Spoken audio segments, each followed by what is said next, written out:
Mondays. I could never get the hang of Mondays. Hello, it is Mike Matthews. It is June the 27th, and we are up to episode number 50.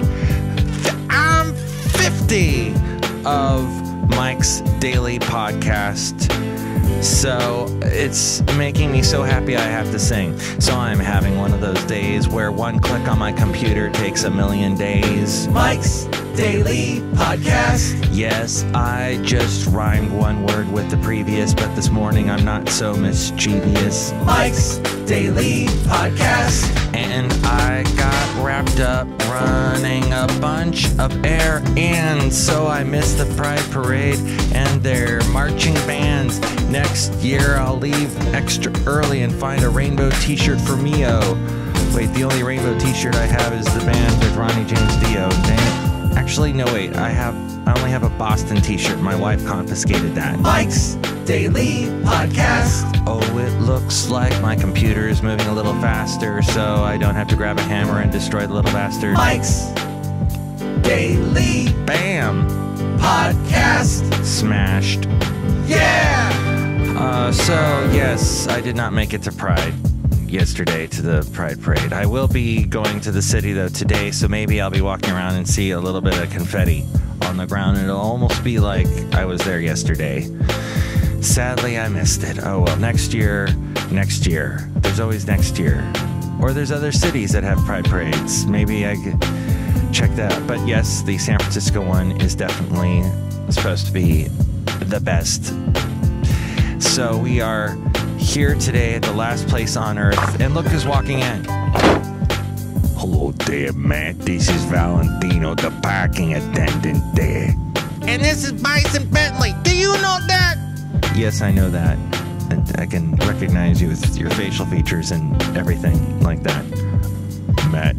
Can I call you Matt or Mike there? Well, my name's Mike Matthews, so pick one. Okay there, Matt. We hear you got a bunch of computer problems there. Yeah, what we like to do is go around to people's houses, ask them if their computer is a piece of crap. Then we take the computer outside and we beat the crap out of it. Do you know that? Wow, you use the same word twice in the same sentence. What a variety. Thanks, Matt. Mike. Whatever.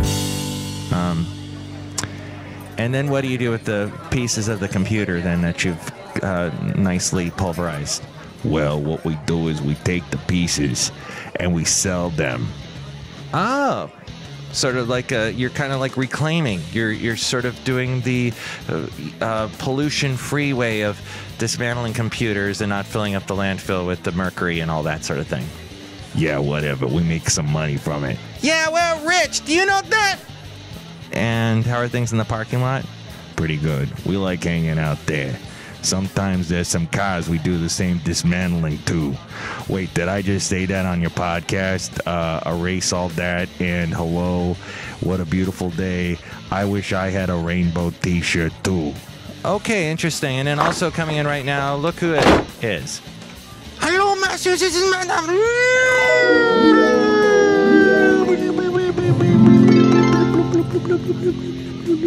Rootabega. What? Okay, I kind of nodded off there. Madam, what are you predicting for today? Matthew, I predict that your computer will implode upon itself, creating a massive black hole, and it will destroy the entire universe as it shocks its way through everything and creates a void.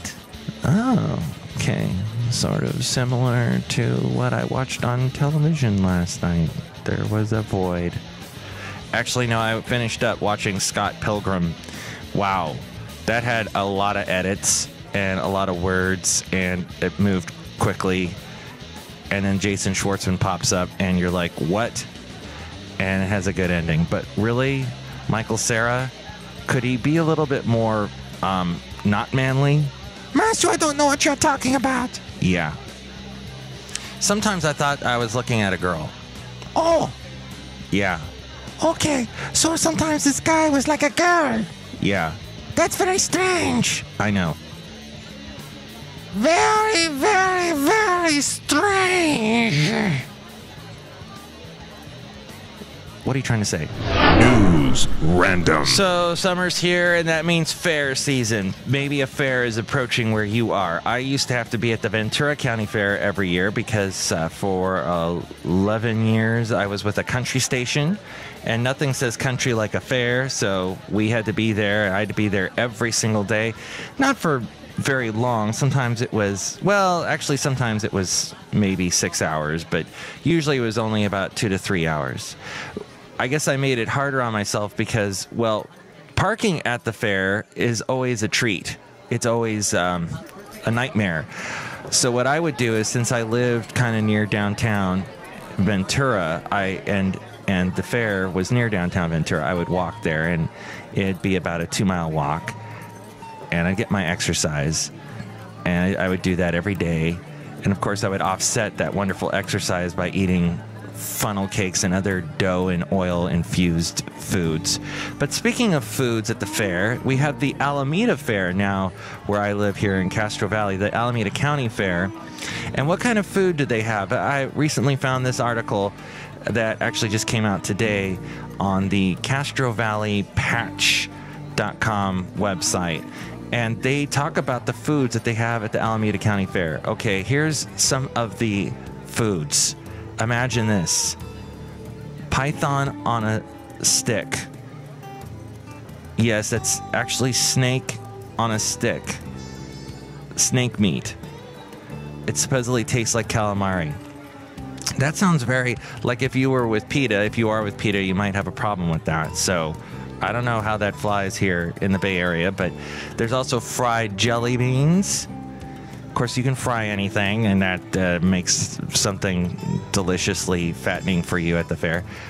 They have extra large corn dogs this year, and I'm trying to find out what they're using. They usually, use like Polish sausage or something, but no, it's not saying. Also, the half-pound burger. There are, I see here, scorpions and ants? Yak burgers. What the? Hopefully the yak is not what you're doing after you're eating it. There's also the fried jelly beans, by the way. They say it tastes like fried donuts with little gooey jelly surprises inside. Let's go outside of the last place on Earth. Wow. So, should I go to the fair? It's still going on. Should I go to the fair and eat this stuff? I thought, aren't you supposed to go to the fair to eat those giant donuts and funnel cakes and the elephant ears which aren't literally elephant ears? That's the thing, is everything at this fair sounds like it's a literal. Like, want to eat an elephant ear? Oh boy, would I? And then you get it and it's like, eesh. Outside here at the last place on Earth, and the picture for today on the blog is from the Smithsonian Museum of American History in Washington, D.C., which we were at recently. I got some of the D.C. photos here on the blog for the podcast, and the Julia Child's exhibit is really cool. They've got the entire kitchen all set up. And if you've seen the movie Julie and Julia, you'll recognize it. This is a picture from the cutting board. They have these little, tubes that kind of come into the kitchen, so you can kind of actually walk in the kitchen without actually being in the kitchen, because the kitchen's hermetically sealed. And, you want to see if Julia Child's ever made elephant ears. And so you look in there, and it's really cool. And that's a picture from it. It's really just amazing, like you're right there. And then you see Amy Adams placing a little cube of butter in honor of Julia. And that was in the movie, and I've seen the movie twice. Don't judge me. Where's my rainbow shirt? Mike's Daily Podcast is written and produced and performed by Mike Matthews. His podcast is super easy to find. Download or listen to his show and read his blog at podcast.blog.com. Email Mike at michael.matthews@myspace.com. Thanks for listening. See you tomorrow. Bye!